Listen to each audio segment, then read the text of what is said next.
ሰብስክራይብ በማድረግ ቤተሰብ ይሁኑ ሲፈጥረን ብቻው ከፈጠረን ሲፈጥረን ያላማካሪ በራሱ ኃይል ብቻ ካስገኘን ስናመልከውም ስንደፋለትም እሱ የፈጠረውን ሰውነታችንን ተጠቅመን ነውና ከአላህ ውጪ ለማንም አምልኮ አይገባም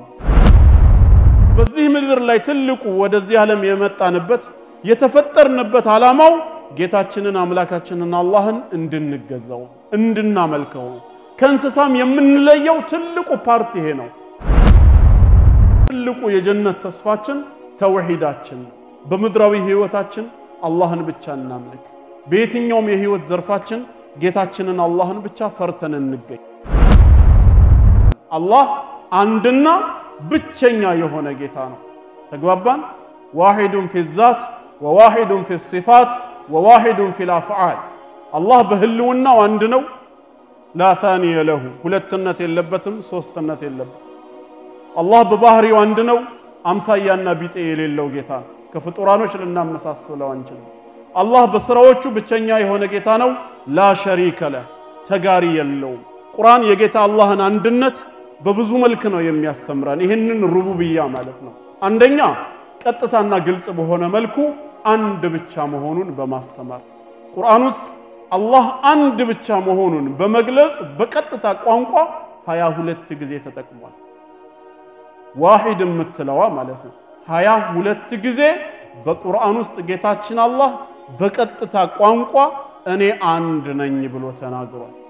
እንደ ናሙና ካየን ሱረቱል በቀራ 163ን ማየት ይቻላል በማዕራፍ 2 ሱረቱል በቀራ ቁጥር 163 ላይ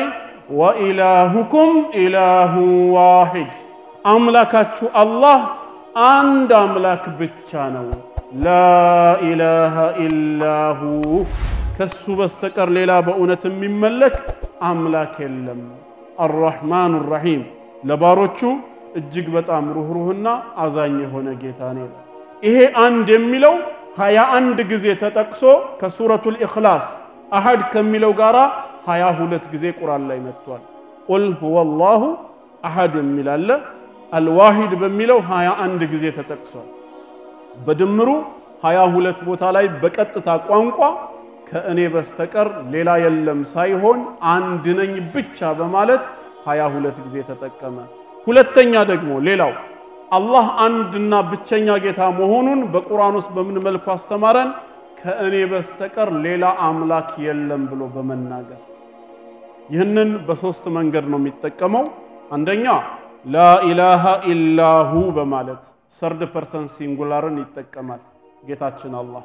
እሱነትን ስለራሱ ይናገራል ለምን ለሰዎች ስናስተዋውቅ ለሰዎች ስንሰብክ ምን አይነት ጌታ እንደሆነ እንድናስተምር እሱ እኮ አላህ ማለት እንዲህ አይነት ጌታ ነው ይያልን እንድንናገር ስለራሱ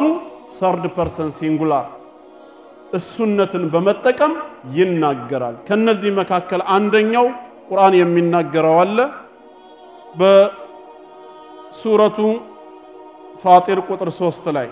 ምዕራፍ 35 ሱረቱ ፋጢር ቁጥር 3 ላይ ያ አዩሃ الناس እናንተ ሰዎች ሆይ اذكروا نعمة الله عليكم الله በእናንተ ላይ የዋለላችሁን ጸጋ አስታውሱ هل من خالق غير الله يرزقكم من السماء والأرض ከሰማይም ይሁን ከምድር ከአላህ ሌላ ለእናንተ ሲሳይን ሊሰጣችሁ ሊለግሳችሁ የሚችል ፈጣሪ አለ ወይ لا إله إلا هو ከሱ በስተቀር ሌላ አምላክ የለም ይላል አላህ እሱነትን እየተጠቀመ ስለራሱ በእሱነት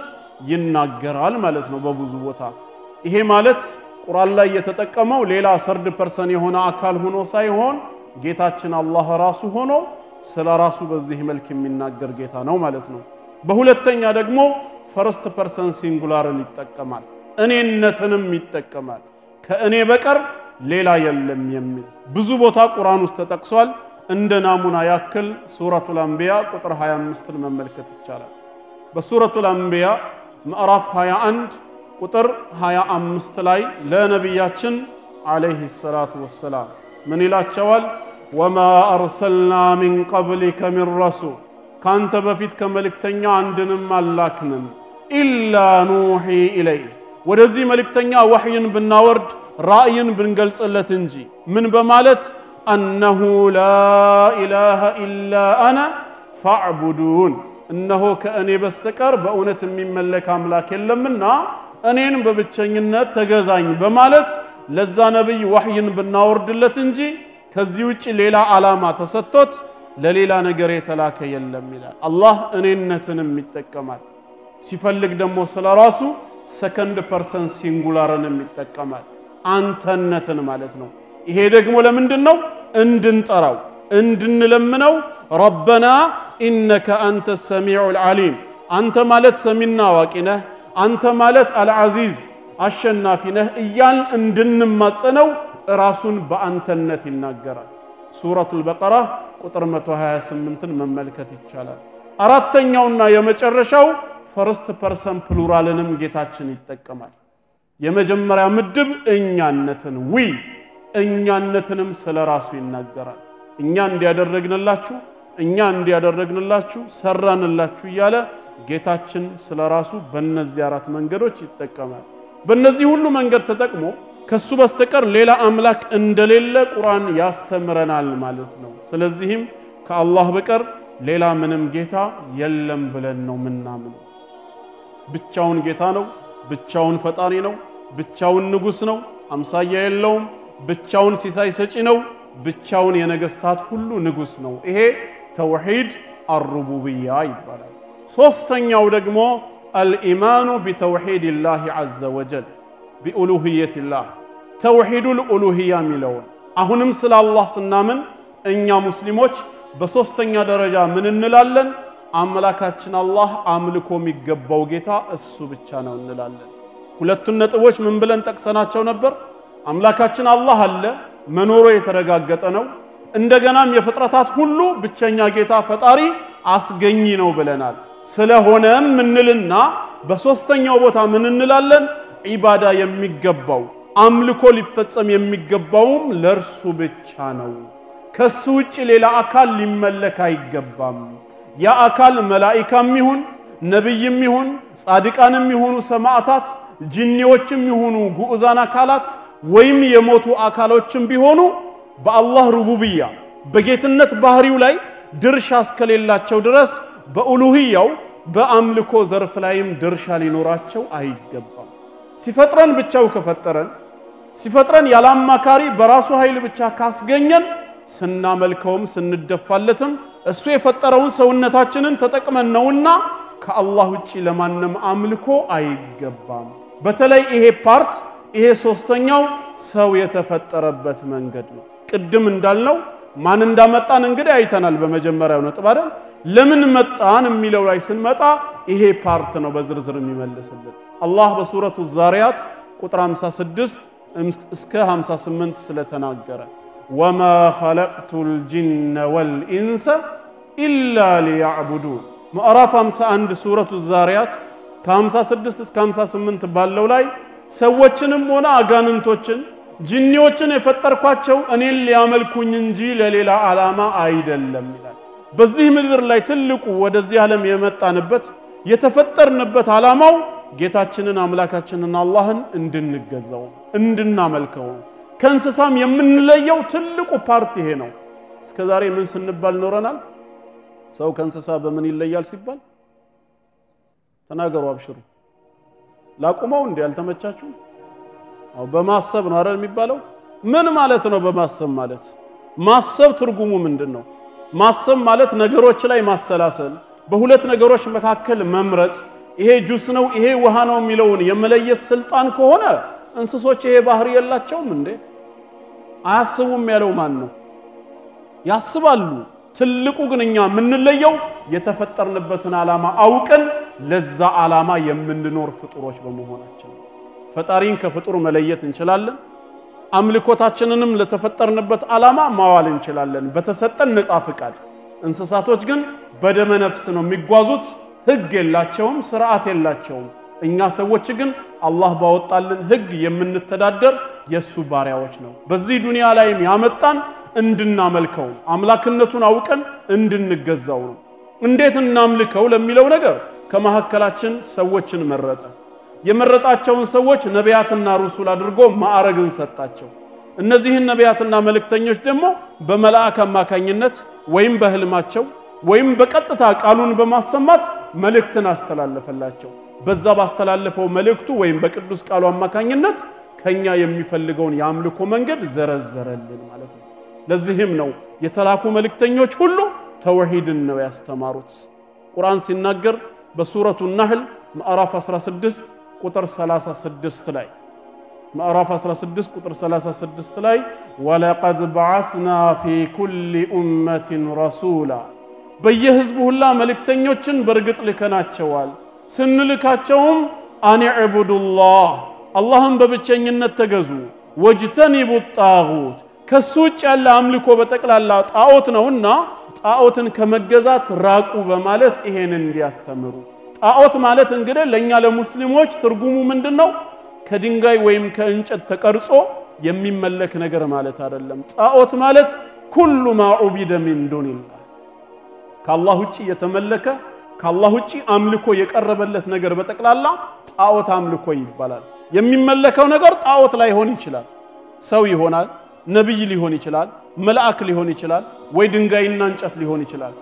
አምላኪው ግን እየሰራ ያለው ስራ ወይም ተግባሩ ምንድነው ጣዖት አምልኮ ነው ለምን አምልኮ የሚገባው ለአንድ አላህ ነው ሲፈጥርህ ብቻውን ከፈጠረ እዚህ ጋር መጣ ሌላ መታመልክበት ምክንያት ምንድነው ዒባዳ ለአንድ አላህ ብቻ ነው የሚሰራው ዒባዳ ማለት ምንድነው ከተባለ አልዒባደቱ اسم جامع لكل ما يحبه الله ويرضاه من الأقوال والأعمال الظاهرة والباطنة عبادة ميلون قالኛ من الردو الله የሚወደውና የሚፈልገው ነገር በተቀላላ ከንግግራችንም የሚገኝ ወይም ከተግባራችን በይፋ የሚታየም ይሁን በልባችን የምንፈጽመው ነገር ጌታ አላህ እስከፈለገውና እስከወደደው ድረስ ያንን ተግባር ፈጽሞ መገኘት ዒባዳ ይባላል በእስልምና ዒባዳ ብዙ ዘርፍ ነው ያለው ሶላት ጾም ዘካ ሐጅና የመሳሰሉ ነገሮች መሰረታዊ የአምልኮ ክፍል ናቸው በዛ ግን አይገደብም አምልኮ ወይም ዒባዳ ሁሉንም የህይወት ክፍላችንን የሚዳስስ ነገር ነው hatta እነዚህ ይቅርና ባህላዊ ልማዶቻችን ራሳቸው ዒባዳ መሆን ይችላል እናንተ አሁን ከሀገር ቤት ተሰዳችሁ እዚህ መጣችኋል በስደት ኑሮ ላይ ህይወትን ኑሮን ለማሸነፍ ህይወትን የተሻለ ነገር እንደው ቢያንስ ለማግኘት ብላችሁ እዚህ መጣችኋል አላማችሁንና ንያችሁን ካስተካከላችሁ ይሄ ስራ ራሱ ዒባዳ መሆን ይችላል በእስልምና አንድ ነጋዴ ሱቅ ከፍቶ ሲነግድ ቸርቻሪም ይሁን ጅምላ ከፋፋይ ከንግድ ጀርባ ምንድነው አላማው ትላንት ከነበረበት የቤት ክራይ ወጥቶ ዛሬ የግል ቤት ሰርቶ ለመኖር አውቶቡስና ታክሲ ሲጋፋ የነበረው የግል መኪና ገዝቶ በግል መኪናው እንደፈለገ ለመሄድ ይሄ የመጀመሪያ ዓላማ ነው ምድራዊ ዓላማ ይባላል ነገር ግን ሙስሊም ከሆነስ ከዚህ ጀርባ አንድ ነገር መነየት አለበት አላህ ትርፋማ ካደረገው ሀብትን ከሰጠው በሚያገኘው ገንዘብ የአላህን ቤት ሊያሰራ መስጂድ ሊገነባ የተራቡ የአላህ ባሪያዎችን ሊያበላቸው የተጠሙትን ሊያጠጣቸው የታረዙትን ሊያለብሳቸው ነይቶ ከተንቀሳቀሰ ከሚያገኛት 5 ሳንቲ ጀርባ አላህ ዘንድ አጅር ይጻፍለታል ነጋዴም ሆነ እዚህም ሀገር ሰራተኛም ሆናችሁ በየትኛውም የሥራ ዘርፍ ተሰማሩ ስራው ሐላል እስከሆነ ድረስ በመታገኙትም ሳንቲም ይሄን ያካላችሁ ንግዱ ራሱ ከሙባህነት ወደ ዒባዳነትም ቀጥታ ይቀየራል ማለት ነው አጅር ይገኝበታል ዋናው የንያ ጉዳይ መስተካከሉ ነው ማለት ነው አላማችን ነው ስትነግዱ ምን አስባችሁ ነው የታክሲ ሹፌሮች እዚሁስ ለምሳሌ ካላችሁ የወር ደሞዝተኛ ናችሁ እንደዚሁም ደግሞ በኦቨርታይም የምታገኙት ነገር አላችሁ ከእንቅልፋችሁ ሰዓት ቀንሳችሁ ይሄን ያህል የምትሰሩት ለምንድን ነው ብትባሉ ብዙ አላማ ይኖራችኋል አንደኛው ምድራዊ አላማ ነው ሁለተኛው ደግሞ የአኺራ አላማ ነው ስለዚህ ከምድራዊ አላማም ወጣችሁ ከምታገኙት ነገር የተወሰነም እየሰጣችሁ ነገ አላህ ካሰፋልኝም ይበልጥ ከዚህ በላይ ለመስራት ንያው አለኝ ብላችሁ ውስጣችሁን አናግራችሁ ወስናችሁ ከተንቀሳቀሳችሁ ራሱ ዒባዳ ነው ለምን አላህ የሚወደው ነገር ነው አላህ የሚፈልገው ነገር ነው አላህ የወደደው ነገር ሁሉ ደግሞ ምን ይባላል ዒባዳ ይባላል ማለት ነው አምልኮ የሚባለው ወይም ዒባዳ የሚባለው በዋና ነገሮች ላይ አይገደብም ስንፈጠርምኛ የተፈጠርነው ሁሌም አላህን እንድናመልከው ነው አላህን ማምለክ ይገባናል ከአላህ ውጪ ያለን አካል አናመልክም አምልኮ የአላህ ብቸኛው መብቱ ነው ሙዓዝ ኢብኑ ጀበል ረዲየላሁ ዐንሁ ነብያችን አለይሂ ሰላቱ ወሰላም ያ ሙዓዝ አተድሪ ማ ሐቁላሂ ዐለል ዒባድ ወሐቁል ዒባድ ዐለላህ አላህ በባሮቹ ላይ ያለውን መብት ታውቃለህ ባሮቹስ ያንን ከፈጸሙ አላህ ሊሰጣቸው ቃል የገባላቸው መብታቸውን ታውቃለህ ሲሉት ቁልቱ አላሁ ወረሱሉሁ አዕለም አላህና መልእክተኛው ያውቃሉ እኔ አላውቅም ብዬ መለስኩላቸው አለለሳቸው ሐቁላሂ ዐላ ዒባዲሂ አላህ በባሪያዎቹ ላይ ያለው መብቱ አንያዕቡዱ በብቸኝነት ሊያመልኩት ነው ሲያመልኩት አብሮነት የሚለውን ነገር ከጎና አስወጥተው እሱም ብቻ ሊገዙት ነው ወላ ይሽሪኩ ቢሂ ሸይአ ሳያጋሩበት ማለት ነው ተውሂድ የሙስሊምነታችን ትልቁ መለያ ነው ስንሰግድ ሶላት ዒባዳ ከሆነ ለአላህ እንጂ ለፍጡር አይሰገድም ማለት ነው ያ ፍጡር ክብሩ የቱንም ያህል አላህ ዘንድ ከፍ ያለም ቢሆን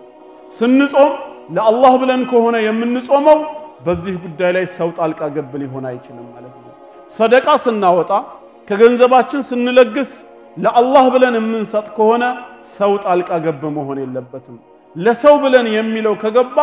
ሽርክ ሊቀላቀል ነው ማለት ነው በዚህ ዒባዳ ላይ ስለዚህ ዒባዳ ከተባለ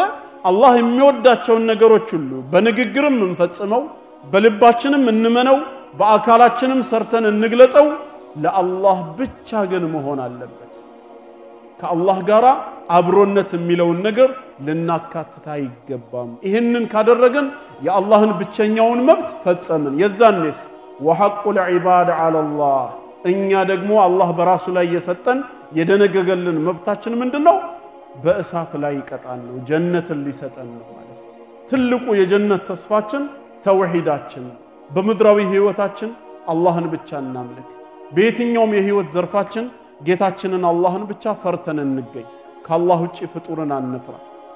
የአላህ ፍራቻ ኸውፉን ዐላ ገይብ ይባላል በሩቅ የሆነ ፍራቻ ሳናየው ሳንሰማው ነው ሳናየውና ሳንሰማው ልንፈራው የሚገባ ፍጡር በዚህ ዱንያ ላይ የለም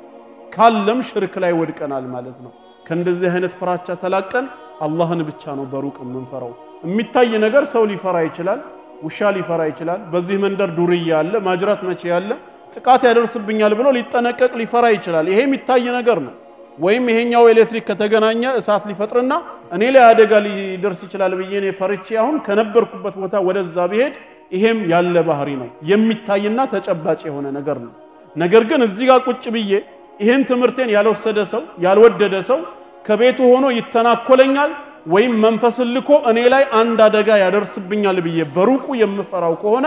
ለአላህ የነበረኝን ፍራቻ ለፍጡር አሳልፌ ሰጠው ጌታችን ሊፈራ የሚገባው ከፍጡር በተለየ መልኩ ኸውፉን ዐላ ገይብ በሩቅ ስንፈራው ነው አሁንም አላየነው ሲናገር አንሰማውም ግን የአላህ ፍራቻ በውስጣችን አለ ይሄ ነው ዒባዳ የሚሰኘው ከፍጡር ጋር የተያያዘው ፍራቻ ግን ፊት ለፊት የሚታይ የምትጠነቀቀው ነገር ነው በሩቅ ግን ሊፈራ የሚገባ ማንንም የለም መሐባም እንደዚሁ ፍቅርም ሲኖረን ከጌታችን በፊት ቅድሚያ የምንሰጠው ምንም ነገር ሊኖር አይገባም አላህ የሚወደውን ነገር ሌላ አካል በተቃራኒው ጠልቶት አላህ የሚጠላውን ነገር እንድንሰራ ቢገፋፋን ስለወደደው ፈተና ላይ ወድቀናል የማንን ፍቅር ቅድሚያ ትመርጣለህ የዛኔ ነው ተውሂዳችን እንትን የሚለው ስለዚህም በየትኛውም የህይወት ዘርፋችን አላህን አምልከን እንገኝ ሰላት ላይ እንበርታ ሰላት ትልቁ ምሰሶ ነው ከዒባዳ ዘርፎች ግንባር ቀደም ተጠቃሹ ነው ሙስሊም ከካፊር የሚለይበት ነው ነብያችን አለይሂ ሰላቱ ወሰላም አልአህዱ الذي بيننا وبينهم الصلاه فمن تركها فقد كفر በእኛና በሙሽሪኮች መካከል ያለው ትልቁ ልዩነት የቃል ኪዳን ምልክቱ ሶላት ነው ሶላትን የተወሰው በርግጥ ክዷል ከእምነት አጥር ወጥቷል ብለዋል የትም ሀገር ላይ ሆነን ልንሰግድ ይገባል ኢትዮጵያም ሆነን ስንሰግድለት የነበረው ጌታችን አላህ ነው ምድሪቷና ካርታው አይደለችም ዛሬም ኳታር ስንመጣ በቀጠር ላይ ሆነን አምላካችን አላህ ሁሉም ቦታ ያለ ጌታ ነው ሁሉንም ቦታ በእውቀቱ የሚቆጣጠር በእውቀቱ ከኛ ጋር አብሮ የሆነ አምላክ ነው ስለዚህ እዚህም ያየናል እዛ እንደሚያየን ሁላ እዚህም ልንሰግድለት ይገባል ተግባባን ትተን የመጣነው መሬቱን ነው ትተን የመጣነው ቤትና ዘመዶችን ነው ከጌታችን ግን የትም መሄድ አንችልም ስለዚህ ሰላታችን ላይ አደራ የትም ሀገር ብንሄድ ሰላት ነው የኛም ባርነት ባሪያንን ከባርነት ዓለም መላቀቅ አንችልም አላህም ጌታችን ነው ሰላት የሙስሊምነታችን መለያ ስለሆነ ልንሳነፍ አይገባንም እዛ ጀማዓ ስላለ እዚህ ማንንም ስለማያየን የሚባል ነገር የለም የሚያየን አላህ ነው አገር ቤትም ለሰው ብለን ሳይሆን የምንሰግደው ለጌታችን ብለን ከሆነ ዛሬም ስደተኛ በሆንባቸው ሀገሮች ላይ ሶላታችን ላይ እንጠናከር ይሄ ሶስተኛው ተውሂድ የሚባለው ብዙ መንገዶች አሉት ያውሱንም ሌላ ቀን አላህ ካገናኘን በሰፊው እናየዋለን በጥቅሉ ዒባዳ ሰው የተፈጠረበት መንገድ ነው አራተኛውና የመጨረሻው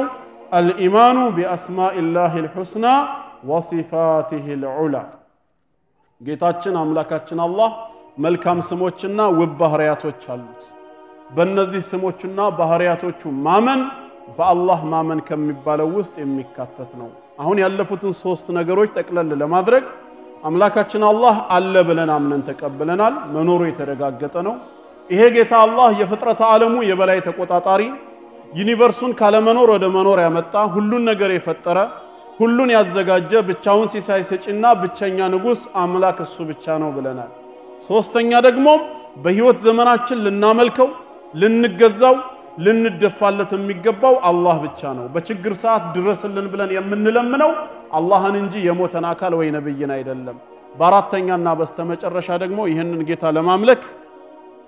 ስሞቹና ባህሪያቶቹን ማወቅ አለብን ስለዚህም ጌታ አላህ ስሞች አሉት ባህሪያቶች አሉት በእነዚህ ስሞቹ ወደሱ መቃረብ ይቻላል በእነዚህ ስሞቹ አላህን መማጸን ይቻላል كما قال ولله الاسماء الحسنى فادعوه بها الله وبنا መልካም የሆኑ ስሞች አሉት በእነዚህ ስሞቹ ወደርሱ ተቃረቡ ይላል ለምኑት ተገዙት ይላል ኢንሻአላህ የቀረኝ 15 ደቂቃ ስለሆነ በዚህ 15 ደቂቃ ይሄን ነጥብ ላብራራውና አራቱን ነጥቦች ኢንሻአላህ አጠር ባለ መልኩ ለዛሬ ይቋጫል ማለት ነው ዛሬ ጌታ አላህ ከፈቀደ 5 የአላህን ስሞችና ባህሪያቶች ይዤላችኋለሁ አብራችሁ እንድትከታተሉኝ ይፈልጋለሁ ከነዚህ መካከል በጌታ አላህ ስሞችና ባህሪ ስናምን አንደኛ አልዓሊም የሚለው ስሙ ላይ መናገር ፈልጋለሁ ጌታችን አምላካችን አላህ ከስሞቹ መካከል አልዓሊም የሚል ስም አለው ምን ማለት ነው ሁሉን አዋቂ ማለት ነው ለሁ ሲፈቱል ዒልም የእውቀት ባህሪ ያለው ጌታ ነው እስኪ ስለዚህ ዕውቀት አጠር ያለ ገለጻ ላድርግ አልዓሊም የሚለው ቁርአን ውስጥ 157 ጊዜ ነው የተጠቀሰው 157 ጊዜ በቁርአን ተጠቅሷል ዓሊም ደግሞ የሚለው አልዓሊም ሳይሆን ዓሊም የሚለው ደግሞ 13 ጊዜ በቁርአን ውስጥ ተጠቅሷል ዓላም በሚለው ደግሞ 4 ጊዜ ተጠቅሷል ማለት ነው በጥቅሉ ስንት ይሆናል 174 ጊዜ አዋቂነቱን በዚህ መልክ ብቻ ዒልም ከሚለው ጋር በተገናኘ መልክ ብቻ 174 ጊዜ ተጠቅሷል ታዲያ ጌታችን አላህ አዋቂ ነው ስንል يعلم ما كان ከዚህ በፊት ተፈጽሞ የሆነ ያለፈ ፓስት ድርጊትን ያውቃል وما سيكون ወደፊት ሊመጣ ያለ የሚሆንም ነገርንም ያውቃል وما لم يكن لو كان كيف يكون ያልሆነ ነገር እንኳን ራሱ ቢሆን ራሱ እንዴት እንደሚሆን ያውቃል وما هو كائن እየሆነ ያለንም ነገር ሁሉ ያውቃል ገባችሁ አራቱ ነጥብ ከዚህ በፊት ተፈጽሞ ያለፈ ፓስት የሆነን ያውቃል ገና ወደፊት ሊመጣ ያለ ፊውቸር የሆነን ነገር ሁሉ ያውቃል ድርጊቱ ደግሞ አሁን እየተፈጸመ ያለ ፕሬዘንት የሆነንም ነገር ያውቃል አራተኛ ደግሞ የማይሆን የሆነ ነገር ራሱ የመሆን እድል ቢሰጠው ራሱ እንዴት እንደሚሆን የሚያውቅ ጌታ ነው ቁርአን ይሄን ዕውቀቱን በብዙ መልኩ ተናግሯል ሱረቱል አንዓም ቁጥር 59 ምዕራፍ 6 ቁጥር 59 ላይ ወዒንደሁ መፋቲሁል ገይብ የሩቅ ነገር መክፈቻዎች ሁሉ እሱ ዘንድ ብቻ ናቸው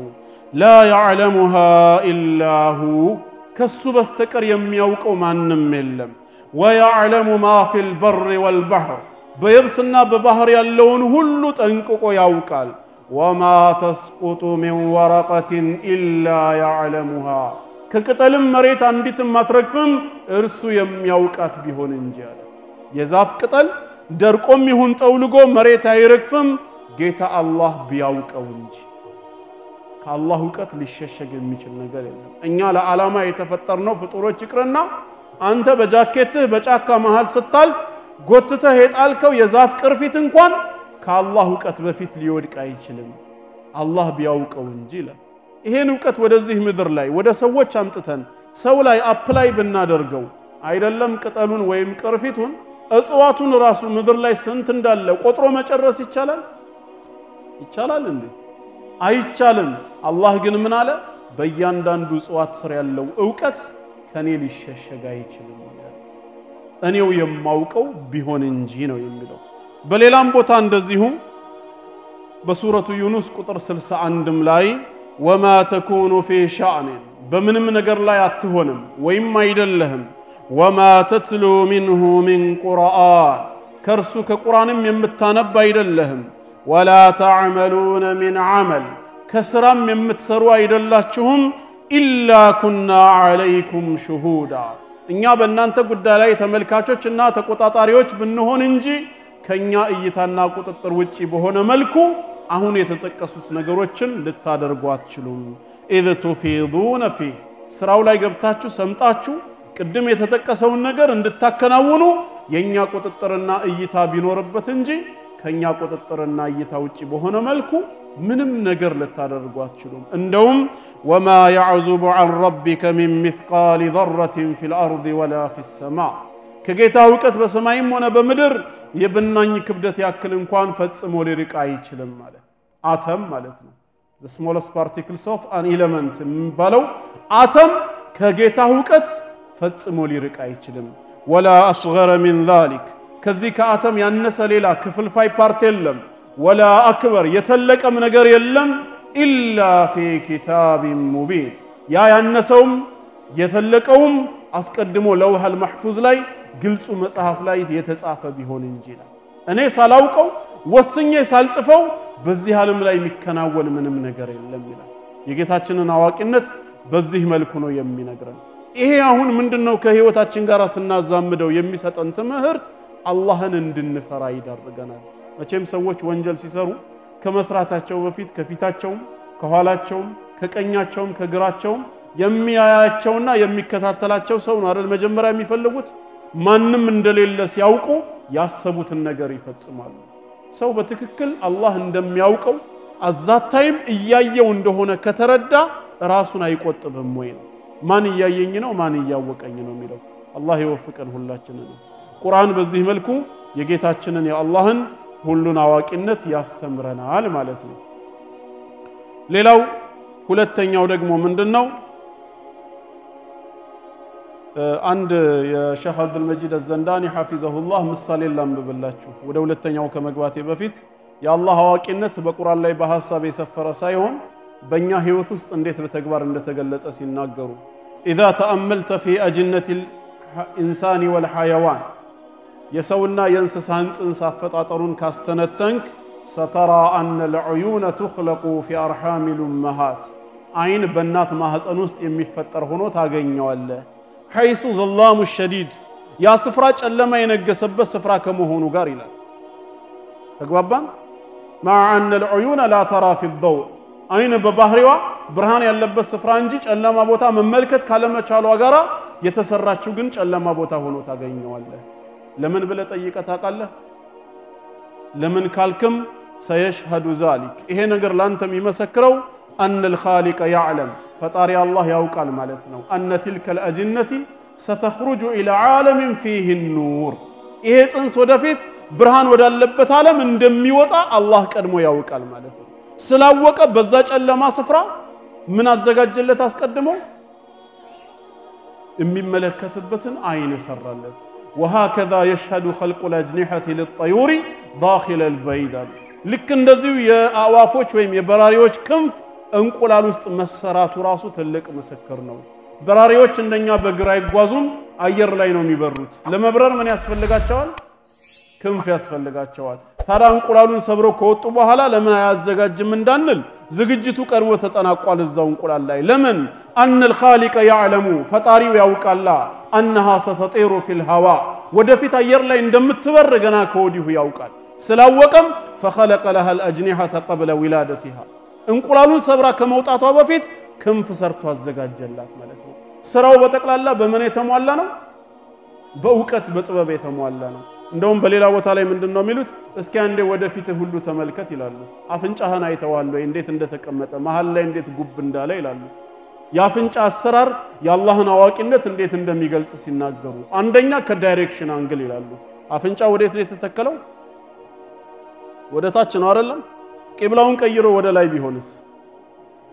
ከላይ የሚመጣ ዝናብ ከላይ የሚመጣ በረዶ ምን ያደርገው ነበር እንደው ከውበቱ ጎን ለጎን በራሱ ውበት ማጣቱ ብቻ አይደለም ከላይ የሚመጣ ወይ ደግሞ ፊት ለፊት የቆመ ቢሆንስ አሁንም የውበት መበላሸት እንዳለ ሆኖ የሚመጣ አዋራ ወይም የሚመጣ የሚወረወር አደጋ ሁሉ እንዴት ይሆን ነበር የአላህን ጥበብና ዕውቀት እዩ ይላሉ ሁለተኛ የተሰራበት ማቴሪያልን ያነሱታል ከዚህ ከግማሽ በታች ያለው ስጋ ነው ከዚህ ከግማሽ በላዩ አጥንት ነው አይደለም እና ምን አሉ ምሳሌ ሲሰጡ ይሄኛው ወደ ታች ያለው ስጋው ራሱ አጥንት ቢሆን ኖሮ እንዴት ተናፈጥ ነበር ይላል አጥንት ነው እንዴት አድርገህ ተናፈጣለ ወይ ደግሞ እንደ ታችኛው ፓርት የላይኛው ስጋ ስስ ቢሆን ኖሮ አይንን የመከላከል ብቃቱ ምን ይሆን ነበር ወይም የሆነ ፓወር ያለው ነገር መጥቶ ሲጫነ የመተንፈስ እንትነህን አይዘጋውም ነበር ወይ ይሄ ታዳ የአላህ አሰራር በጥበብ የመጣ መሆኑን አያሳይም ወይ ምናልባት ከቺምፓንዚ ዘር የመጣው ዳርዊን ብቻ ሊሆን ይችላል አላህ ግን በጥበቡ ሰውን በዚህ መልክ እንዳዘጋጀ አልዓሊም መሆኑን ህይወትህ ላይ ራሱ ምስክርነትን አይሰጥም ወይ ይላሉ hatta ስለሚወጣው ንፍጥ ራሱ በደንብ አስተውል ነው የሚውሉት ለምንድነው ለሐጭ ባፍ የሚወጣው ንፍጥ ባፍንጭ የተደረገው እንባ ለምን በአይን በኩል ተደረገ የጆሮ ፈሳሽ ቆሻሻው ነገር በጆሮ ለምን ተደረገ ቦታው ቢቀያየር ኖሮ ምን ይሆን ነበር ለምሳሌ እንባ በጆሮ ቢወጣ እከሌ በጆሮ አለቀሰ ቢባል ምንድን ነበር የሚባለው ወይንም ደግሞ ለሐጭ ባፍንጫ በኩል ቢሆን ሰው እንዴት ይቆጣጣረው ነበር ሊቆጣጣረው ማይችል ነገር ነው ይሄንን ሁሉ በዝርዝር ያነሱታል የአይንን አቀማመጥ ያነሳሉ ጉልበት ላይ ቢሆን ኖሮ ሰጋጅ የሆናችሁ ሙስሊሞች ስጁድ ስትወርዱ አይን ምን ሊሆን ነበር እያንዳንዱ ነገር የአላህ አዋቂነት ይመሰክራል በርግጥም ጌታችን አልዓሊም ነው ብለን እናምናለን ማለት ነው ሌላው ሲፈቱ الرحمه الرحمن እንነቱን አምነን ተቀበለናል ጌታችን አላህ እጅግ በጣም ሩህሩህ እጅግ በጣም አዛኝ ነው ይሄን ብቻ ነጥብ ገልጽላችሁና ኢንሻአላህ በዚሁ ቋጨዋለሁ አምላካችን አላህ الرحمن መሆኑ በቁርአን ውስጥ በብዙ ቦታ ተጠቅሷል አንደኛ الرحمن የሚለው 57 ጊዜ ተገልጿል الرحمن የሚለው الرحيم የሚለው 114 ጊዜ 114 ጊዜ በቁርአን ላይ ተገልጿል ይሄ የጌታችን የአላህ ስም ነው ከዚህ ስም የአላህን እጅግ በጣም ሩህሩህነት አዛኝነት እንረዳለን ቁርአን 113 ሱራዎቹ ሲጀምሩ ምን ብለው ነው የሚጀምሩት ቢስሚላሂር ረህማኒር ረሂም በአላህ ስም እጅግ በጣም ሩህሩህ እጅግ በጣም አዛኝ በሆነው ይላል ግን አሁን ማንሳት የምፈልገው ጌታችን ለኛ ምን ያህል አዛኝ እንደሆነ በህይወታችን ውስጥ የተገለጹ አንዳንድ ነጥቦችን በማንሳት ነው የአላህን አዛኝነት የአላህን አርህማንነት ከሚገልጹት መካከል አንደኛ ለቅጣት የማይቸኩል ጌታ መሆኑ አንደኛ ሰዎች በምድራዊ ህግ ስርዓታቸው ህግ ሲተላለፉ የህግ አካል ካያቸው ቶሎ ይዟቸው ወደ ፍርድ ቤት ያቀርባቸዋል በ24 ሰዓት ወይ በ48 ሰዓት ፍርድ ቤት ይቀርባል ውሳኔ ይሰጣዋል ወይ እዚህ ባላችሁበት ሀገርም ከሆነ ሙኻለፋ ይጻፍልሃል አይደለም ለቅጣት የማይቸኩል ጌታ መሆኑ አንደኛ አርህማንነቱን ያሳያል እንደ ምድራዊው ስርዓት ወንጀል እንደሰራን ወዲያው ቢቀጣን ቢይዘን ኖሮ ምን ይከሰት ነበር ቁርአን በሱረቱ ፋጢር የመጨረሻው አንቀጽ ሱረቱ ፋጢር አንቀጽ 45 ላይ ወለው يؤاخذ الناس بما كسبوا ما ترك على ظهرها من دابة الله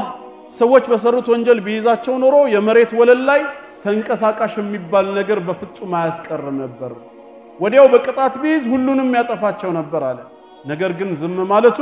የታጋሽነቱን ያርህማንነቱን ውጤት ያሳየናል ለባሮቹ አዛኝ መሆኑ አንደኛ ለቅጣት አለመቸኮሉ ነው ሁለተኛ ደግሞ የባሮቹን ተውበት ንስሐ መቀበሉ ይሄን ያህል አመት ወንጀል ስትሰራ ከርማ የሆነ ወቅት ላይ ተጸጽተ ወደ አላህ ልመለስ ብትል እስከ ዛሬ የት ነበርክ ይሄን ያህል አመት ስትጨማለቅ ከርማ ዛሬ ነው ወይ ወደኔ የምትመጣው ያንተን ተውበት አልቀበልም የሚል ጌታ አይደለም ለእንደዚህ አይነቱ ጌታ ባሪያ እንድንሆን ለፈጠረን አላህ አልহামዱሊላህ ሙስሊም አድርጎ የሚግደለን ቁርአን በሱረቱ ዙመር ቁጥር 53 ላይ ጌታችን ትልቅ ተስፋ ይሰጠናል የተስፋው ተጠቃሚ ከሆነን አላህ ሱረቱ ዙመር ቁጥር 53 ላይ قل يا عبادي الذين اسرفوا على انفسهم በነፍሶቻችሁ ላይ ድንበር የጣሳችሁ ወሰን ያለፋችሁ ባሮቼ ሆይ لا تقنطوا من رحمة الله ከአላህ እዝነት ከአላህ ምህረት መቼም ይሁን መቼ ተስፋ እንዳትቆርጡ ይላል إن الله يغفر الذنوب جميعا الله ኃጢያቶችን ወንጀሎችን በጠቅላላ ይምራልና አለ الله የማይምረው ምንም ወንጀል የለም ወለው ካነ ሽርክ እንኳን ቢሆን ባለቤቱ ተውበት አድርጎ ከተመለሰ الله መሐሪ ጌታ ነው ማለት ነው ስለዚህም የባሎቹን ንስሐ የባሮቹን ተውበት መቀበሉ በራሱ ምን ያሳየናል መሐሪነቱን ያሳየናል በሐዲስም እንደተገለጸው ነብያችን አለይሂ ሰላቱ ወሰለም ان الله يبسط يده بالليل ليتوب مسيء النهار ويبسط يده بالنهار ليتوب مسيء الليل حتى تطلع الشمس من مغربها الله بلليت የራህመት እጁን ይዘረጋል በቀን ወንጀል ሲሰሩ የዋሉ ሰዎችን ለሊት ተነስተው ማረኝ ካሉት ሊምራቸው በቀንም የራህመት እጁን ይዘረጋል ለሊት ወንጀል ሲሰሩ ያደሩ ሰዎች በቀንም ተነስተው ባክማረን ካሉት ሊምራቸው ይሄን የሚያረጋው ፀሐይ ከመጥለቂያዋ ከምዕራብ እስክትወጣ ቂያማ እስኪቆም ድረስ ነው ማለት ነው ወይም በነፍስ ወከፍ ለአንድ ሰው ማለም ይغرغር ጣዕረ ሞት ውስጥ እስካልገባበት ጊዜ ድረስ ነው ይሄ አርrahማንነቱን ያሳያል ሶስተኛ ደግሞ ጥቃቅን ኃጢያቶችን እንዲሁ ከራሱ በመነጨ ረህመት በይቅርታ ማለፍ ያለ ተውበት አንተ ትላልቆችን ስትጠነቀቅ ጥቃቅኖችን ደግሞ ከራሴው በመነጨ ምህረት እንዲሁ በይቅርታ ሰርዘዋለሁ አልፈዋለሁ ማለት ነው ይሄም በቁርአን ውስጥ ተጠቅሷል በሱረቱ ኒሳ ቁጥር 31 ላይ ቁጥር 31 ላይ ኢን ተጅተኒቡ ከባኢረ ማ ተንሀውነ ዐን ኑከፍር ዐንኩም ሰይአቲኩም የተከለከላችሁትን ትላልቅ ወንጀሎችን ኃጢያቶችን ብትርቁ ጥቃቅኖቹን ወይም ትናንሾቹን ከኔው በመነጨ ምህረት እንዲሁ አብስላችኋለሁ ይላል ይሄም ያርrahማንነቱን ውጤት ያሳያል አራተኛ ኃጢያትን ወደ ሐሰናት መቀየሩ ተውበት አድርገው ወደሱ ለሚመለሱ ባሪያዎቹ መጀመሪያ ሰርተውት የነበረውን ወንጀል በይቅርታ ማለፍ ብቻ ሳይሆን ሐሰናት አድርጌ ገለብጥላችኋለሁ እንደምንዳ ከፍላችኋለሁ ማለቱ ያርrahማንነቱ ውጤት ነው ይሄም በቁርአን ራሱ ጌታችን የተናገረው ነው ሱረቱል ፉርቃን ቁጥር 68 እስከ 7 ከቁጥር 68 እስከ 69 ያርrahማን ባሮች ምን አይነት ሲፋ እንዳላቸው ምን አይነት ባህሪ እንዳላቸው ከገለጸ በኋላ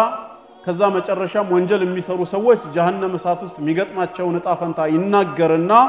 ኢላ መን ታብ የተጸጸተ ሰው ብቻ ሲቀር ይላል ከቅጣት የሚተርፈው ወአመን እንዲሁም ያመነ ወአሚለ አመላን ሷሊሃ መልካም ስራንም ያስከተለ እነዚህ ምን ይሆናሉ فاولئك يبدل الله سيئاتهم حسنات ኃጢያቶቻቸውን አላህ መልካም ስራ አድርጎ ይለውጥላቸዋል ይላል ይሄ አላህ አርrahማንነቱን ያሳያል ማለት ነው አምስተኛ መልካም ስራዎችን ሲከፍል በእጥፍ ድርብ ማድረግ በእስላም ሸሪዓ አንድ ሰው አንድ ወንጀል ከሰራ ስንት ነው የሚጻፍበት አንድ ግን አንድ ኸይር ስራ ከሰራስ ስንት ነው ሰሚል ድምጽ ይሰማል 10 መነሻ ነው መድረሻ አይደለም والحسنه بعشر امثالها የተባለው መነሻው ነው መልካም ስራ እጥፍ ድርብ ሆኖ የሚጀምረው ከ10 ነው እስከ 700 እንደ ሰውየው ንያም ከዛ በላይም ሊሆን ይችላል አልተገደበም ማለት ነው መነሻው ግን 10 ነው ዝቅተኛው ማለት ነው ለአንድ መልካም ስራ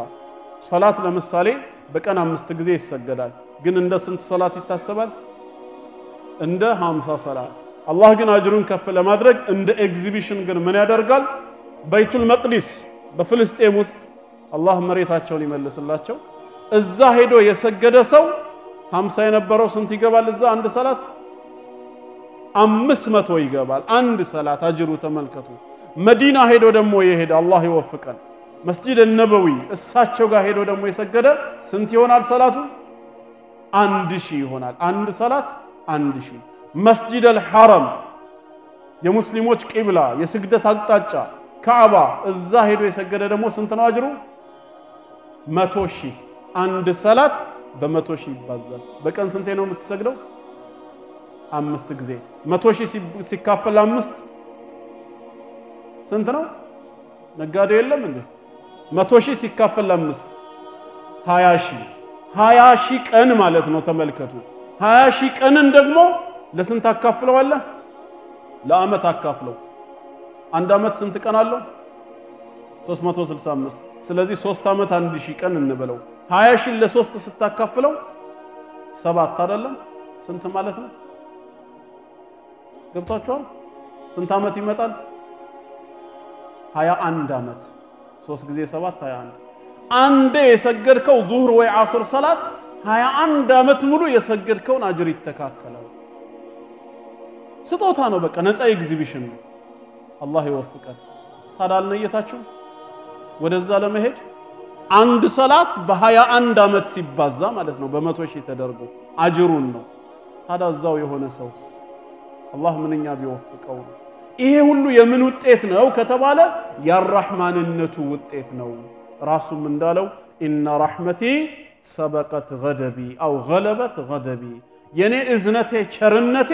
ቁጣዬን ቀድማለች ያለ ጌታ ነው አላህ በረህመቱ እዚህ እንደሰበሰበን አገራችን በሰላም ይሰብስበን አላህ በረህመቱ እዚህ እንደሰበሰበን አኺራ በጀነት ይሰብስበን واخر دعوانا ان الحمد لله رب العالمين والسلام عليكم ورحمه الله وبركاته